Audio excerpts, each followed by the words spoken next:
ఇప్పుడు పోలవరం కొద్దాం. ఈ రోజున పోలవరం డయాఫ్రామ్ నిర్మాణం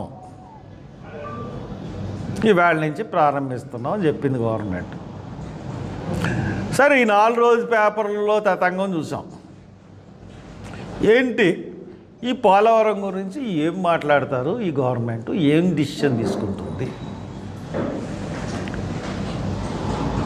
అంటే, పోలవరాన్ని ఏటీఎం కింద వాడుకుంటున్నామని ప్రధానమంత్రి మోడీ గారే చంద్రబాబు నాయుడు గారిని కామెంట్ చేశారు.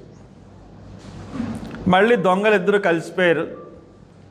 కలిసిపోయి మళ్ళీ శాంక్షన్లు ఇస్తా ఉన్నారు. ఈయన డయాఫ్రామ్ వాళ్ళు మొదలెట్టేశారు.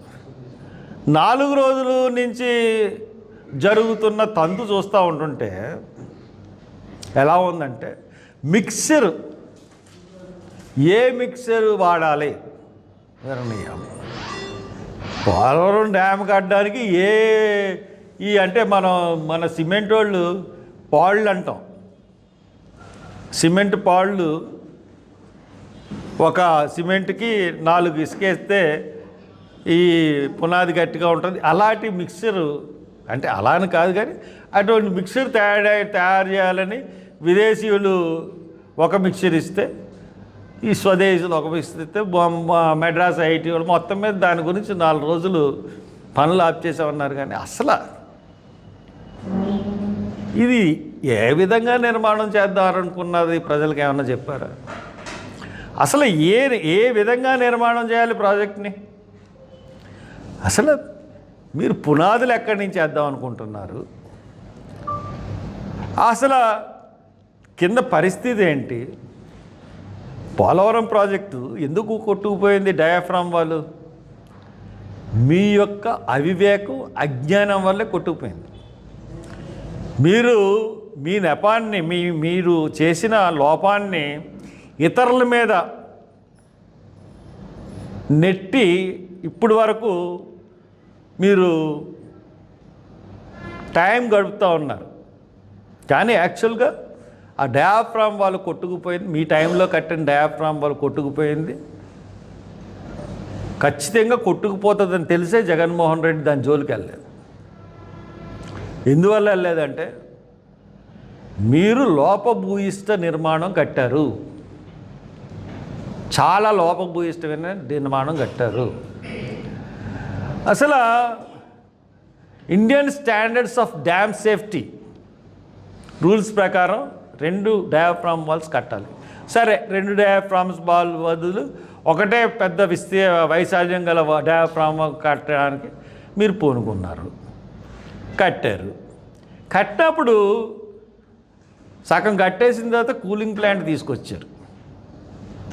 కూలింగ్ సిస్టమ్ అన్నది పునాదులు మొదలెట్టినప్పటి నుంచి వేయాలి.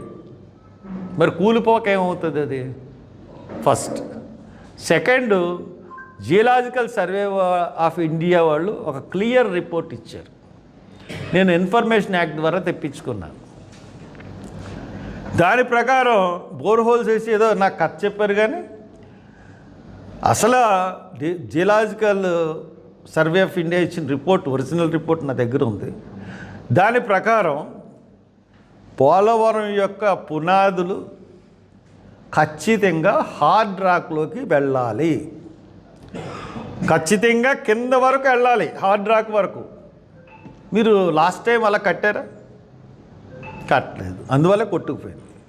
ఇప్పుడైనా కట్టడానికి మీరు పూనుకున్నారా? లేదు.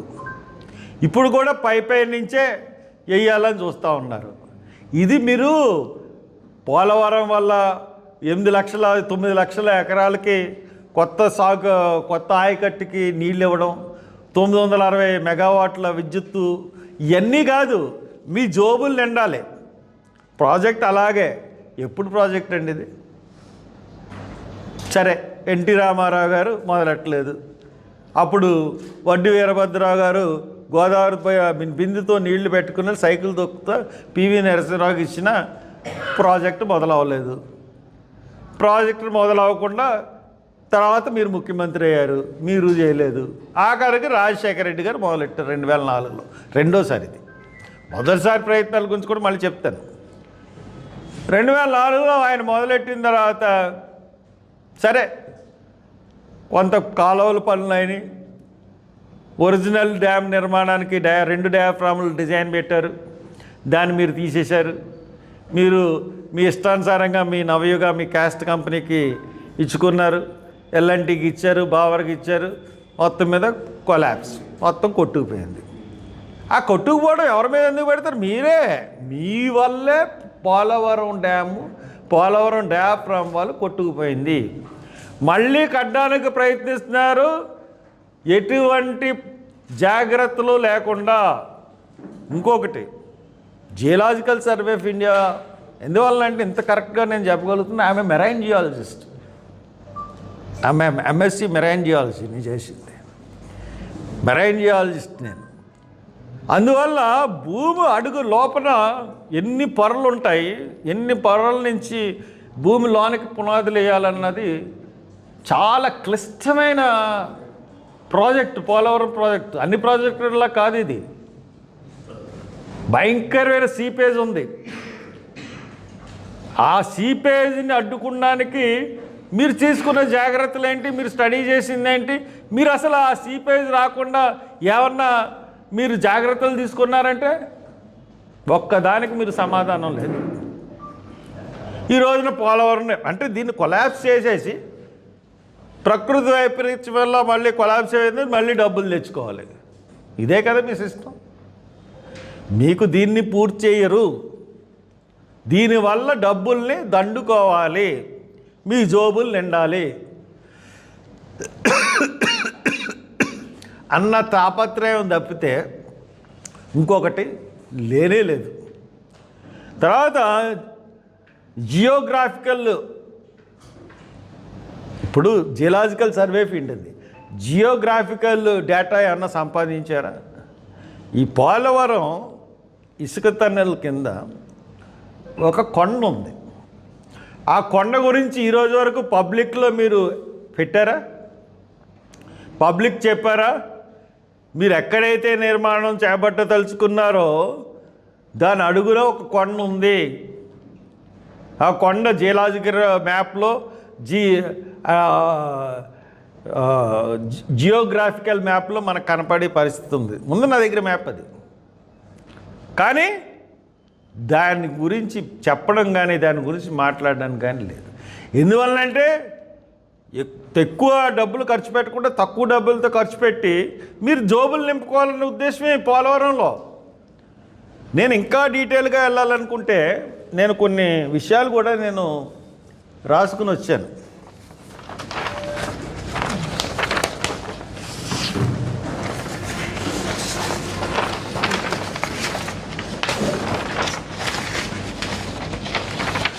ఇప్పుడు ఏమేమి జాగ్రత్తలు తీసుకోవాలి అన్నది మనం ఒకసారి చూసుకుంటే, పోలవరం కట్టడానికి నిర్మాణ ప్రాంతానికి పైవైపున నదిలో సుమారు 60 మీటర్ల లోతు గల సుడిగుండాలు ఉన్నాయి.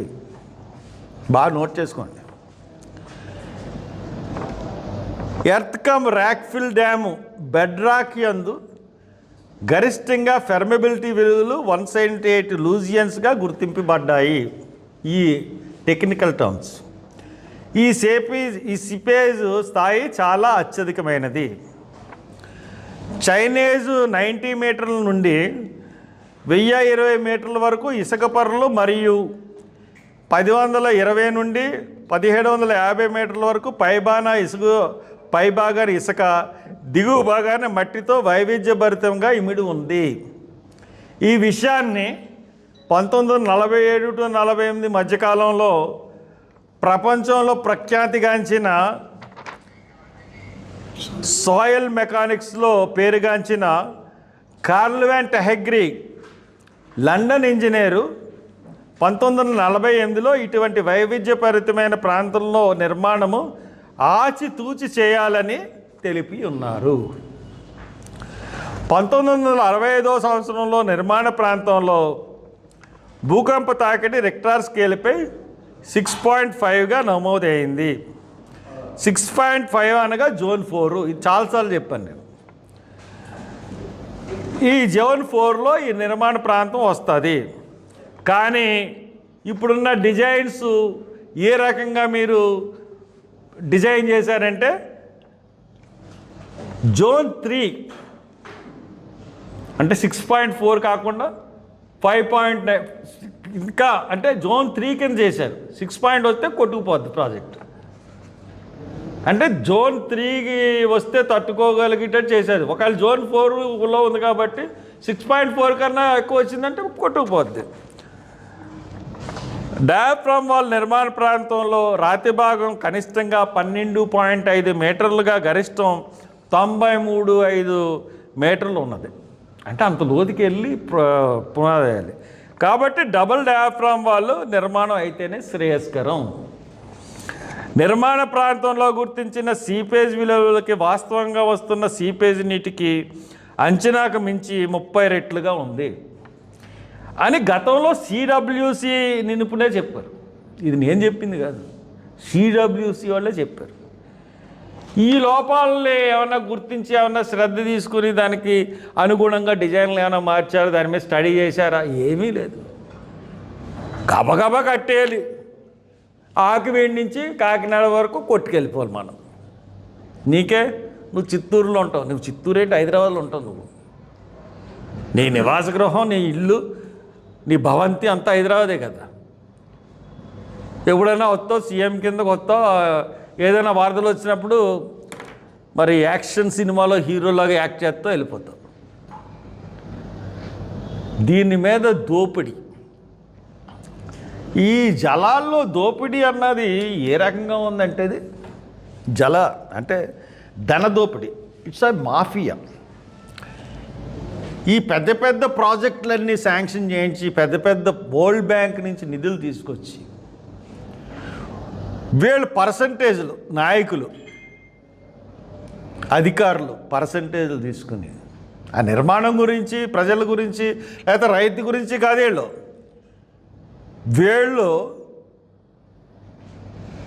వీళ్ళందరూ కూడా పాలకులు రైతు మీద శ్రద్ధ ఉండి ఆయకట్టు సాగు చేద్దాం, ఇంత ప్రాంతంలో సాగు అవుతుంది అన్న ఉద్దేశంలో కాకుండా పర్సంటేజ్ల గురించి ఈ ప్రాజెక్టులు చేపడుతూ ఉంటారు. మనం పోలవరం కడతా ఉన్నాం. పోలవరం ముఖ్య ఉద్దేశం ఏంటి? విశాఖపట్నంకి తాగునీరు, సాగునీరు, అలాగే కృష్ణాకి సాగునీరు, అలాగే రాయలసీమ వరకు సాగునీరు, తాగునీరు వెళ్ళాలన్నది మన ఉద్దేశం. కానీ ఈ మధ్యలో ఏం చేశాడు? పోలవరం మొదలెట్టిన తర్వాత ఇంకో ప్రాజెక్ట్ తెచ్చాడు, నదుల అనుసంధానం. ఆ నదుల అనుసంధానం అని చెప్పి ఎంత బోగస్ అంటే పట్టిసీమ నుంచి కృష్ణాకి నదుల గోదావరి కృష్ణా నదుల అనుసంధానం అని చెప్పేసి పెట్టాడు. పైపు లైన్ ద్వారా నదుల అనుసంధానం ఏంటండి? ఎంతో బోగస్ అండి. మనం ఎవరన్నా పట్టిసీమ వెళ్తే గోదావరి నది, కృష్ణా నది అనుసంధానం అని అక్కడ ఉండదు. బోర్డులు, గవర్నమెంట్ పెట్టిన బోర్డులోనే ఏమైనా ఉంటుందంటే పట్టిసీమ ఎత్తిపోతల పథకం అని ఉంటుంది. గోదావరిలో ఒక మట్టం వచ్చే వరకు ఇప్పుడు వెళ్ళదు వాటర్. ఆ వరదలు వచ్చినప్పుడు ఆ మట్టం వచ్చేవాడికి దాంట్లోంచి నీళ్లు వస్తాయి, అవి కృష్ణా డెల్టాకి వెళ్తాయి.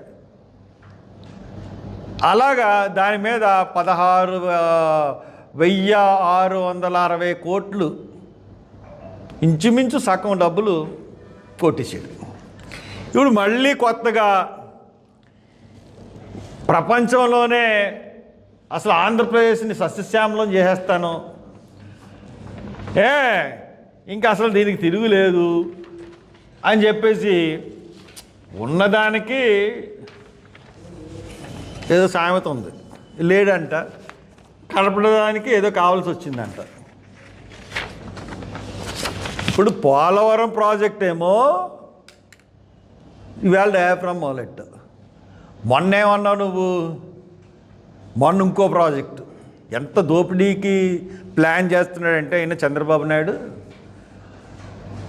మళ్ళీ అది 80,500 కోట్ల ప్రాజెక్టు. 80,500 కోట్ల ప్రాజెక్టు అంటే మన బడ్జెట్ ఏమో 2 లక్షలు, అది 80,500 కోట్లు ప్రాజెక్టు.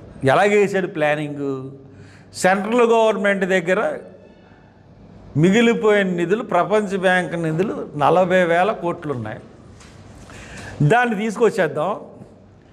దాన్ని తీసుకొచ్చేసి మరి ఈయన గట్టిగానే ఇప్పుడు ఈయనకి ప్రత్యేక హోదా వద్దు, విశాఖ ఉక్కు వద్దు, ఏమొద్దు, ఈయన డబ్బులు కావాలి. డబ్బులు కావాలి కాబట్టి ఆ డబ్బులు 40,000 కోట్లు నాకు ఎంత పర్సంటేజ్, 80,000 కోట్లు ఎంత ముందు 80,000 కోట్లకి ప్రిపేర్ అవ్వాలి కదా. 40,000 కోట్లు సెంట్రల్ గవర్నమెంట్ని తీసుకొచ్చేస్తాడు ఈయన. తీసుకొచ్చేసింది ఎందువల్లంటే ఈయన గట్టిగా ఈయన మద్దతు ఉపసంహరించుకుంటే గవర్నమెంట్ పడిపోతుంది, సెంట్రల్ గవర్నమెంట్. కాబట్టి చచ్చినట్టు 40,000 కోట్లు వాళ్ళు ఇస్తారు అంటే మిగులు ప్రాజెక్టు డబ్బులు ఇంకో ప్రాజెక్టుకి ఖర్చు పెట్టాలా వద్దా అన్నది కూడా చర్చ ఉంది. దాన్ని అధిగమించి ఈ రోజున దాన్ని ఇది గోదావరి బనకచెర్ల ప్రాజెక్ట్ అంటే పెన్నా నది అనుసంధానం, గోదావరి కృష్ణ పెన్నా నదుల అనుసంధానం 80,112 కోట్లు. మళ్ళీ దీన్ని ఇదే సంవత్సరం చేసేస్తారంట. అసలు పోరవాళ్ళకి దిక్కు లేదు. అనుసంధానం అన్నదేమో మళ్ళీ నిన్నేం మాట మార్చాడు. అనుసంధానం అంటే ఇతర రాష్ట్రాలు అబ్జెక్ట్ చేయడానికి ఉన్నది కాబట్టి అనుసంధానం కాదు, ఇది వితిన్ ది స్టేట్లో నదులను కలుపుకుంటున్నాం మేము. ఈ అమ్మ అబద్ధాలకు అంతూ పంతూ లేదు. నువ్వు మాట్లాడుతూ ఉంటుంటే ప్రజలు, గుడ్డి ప్రజలు, అయ్యి బాబోయ్ చంద్రబాబు నాయుడు గారు ఇంకో 80,000 కోట్లతో ప్రాజెక్ట్ తీసుకొచ్చేస్తున్నారు, పోలవరం గురించి ఇంత ప్రాజెక్ట్ తీసుకొచ్చేసారు, పట్టిసీమ గురించి ఇంత ప్రాజెక్ట్ తీసుకొచ్చారు. ఇవన్నీ నీ దోపిడీ, నీ ఏటీఎంల్లో ఉపయోగపడతాయన్నది తెలియట్లేదు. నువ్వు పెద్ద దొంగవే. అసలు దోపిడీ అన్నది ప్రజల సొమ్ముల్ని ఎంత దోపిడీ చేస్తున్నావు అంటే నీకు పెద్ద అడ్మినిస్ట్రేటరు, జాబ్ వస్తుంది, ఈ ప్రాజెక్టులన్నీ వచ్చేస్తాయి, ఏం సంపద సృష్టించావు నువ్వు ఇప్పుడు వరకు? నువ్వు 7 నెలల్లో ఏయో తీసుకొచ్చావు, కథలు చెప్తున్నారు. ఏదైనా ల్యాండ్ అయిందా? మొన్న 2,85,00,000కి బల్క్ డ్రగ్ అని చెప్పేసి విశాఖపట్నం, అది బోగస్, ఏముండదు. ప్రైవేట్ వాళ్ళు వచ్చి మన భూముల్ని అప్పగించి అక్కడ ఆ భూముల దగ్గర ఉన్న వాళ్ళందరూ కాలుష్యం బారిన పడి చచ్చిపోతామంటే వీళ్ళు జబ్బులు నింపుకోవడానికి ఈ ప్రాజెక్టులు ఇవన్నీ. సో నేను ప్రజల్ని కోరుతా ఉన్నాను, ఈ చంద్రబాబు నాయుడు యొక్క అసలు స్వరూపం తెలుసుకోండి. Very dangerous man. కాబట్టి ఇతను ఈ ప్రాజెక్టులన్నీ కూడా ఆంధ్రప్రదేశ్ని తీసుకెళ్ళడం అన్నది కూడా భ్రమ. ఇతని వల్ల ఏమీ అవ్వదు. ఇతను ఈ ప్రాజెక్టులు ఇవన్నీ పెట్టి దోసేస్తున్నాడు ప్రజల్ని. ప్రజలు అప్రమత్తంగా ఉండాలి, తిరగబడాలి అని తెలియజేస్తూ, మరి ఇంతసేపు నా గురించి విన్నారు, నేను చెప్పిన మాటలు విన్నారు. కృతజ్ఞతలు జరుపుకుంటూ సెలవు తీసుకుంటాను. అప్పుడు మా అబ్బాయి ఒక 2 నిమిషాలు మాట్లాడతాడు. నువ్వు ఇక్కడికి వచ్చే ఇదే